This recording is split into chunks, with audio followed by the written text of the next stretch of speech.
8e vitrail, et voilà l'image d'Épinal de Saint-Louis rendant justice sous son chêne. D'où est-ce que ça vient? Rappelez-vous, après la croisade, il était déçu de ne pas avoir sauvé Jérusalem et il avait décidé de devenir le nouveau Salomon, le roi de justice.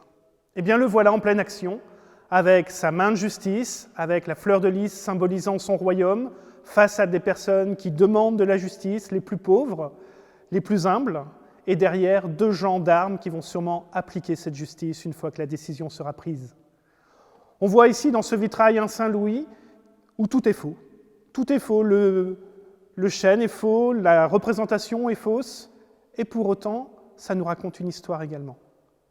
Les chroniqueurs nous disent que Saint-Louis était bien souvent assis au pied d'un arbre, pas spécialement un chêne, et qu'il accueillait les gens, mais évidemment, il s'occupait plutôt des affaires des seigneurs, pas simplement des indigents, renvoyant les affaires les plus humbles à des conseillers. Et ici, quand on regarde ce décorum, ou quand on regarde ce chêne, il est construit bizarrement.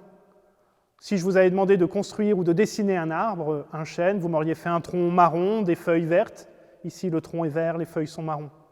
Le tronc ressemble à rien, les feuilles sont bien décrites. Tout simplement une astuce des maîtres verriers pour vous obliger à regarder la feuille et à reconnaître l'arbre. C'est bien un chêne. Un chêne, ma foi, c'est juste le symbole de la puissance et de la durée, ce qu'on peut attendre de la justice.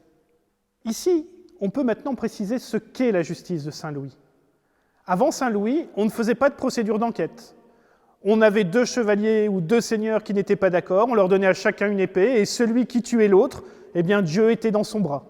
Bon, ça aidait plutôt les personnes qui étaient bien entraînées, mais c'était la justice divine qu'on appelait l'ordalie. Si on regarde aussi la justice de Saint-Louis, c'est une justice qui s'est intéressée aux seigneurs d'un peu trop près, du moins vu à l'époque. Si je prends l'affaire du sire de Coucy, un seigneur qui a surpris des enfants en train de braconner sur ses terres, il les a fait pendre.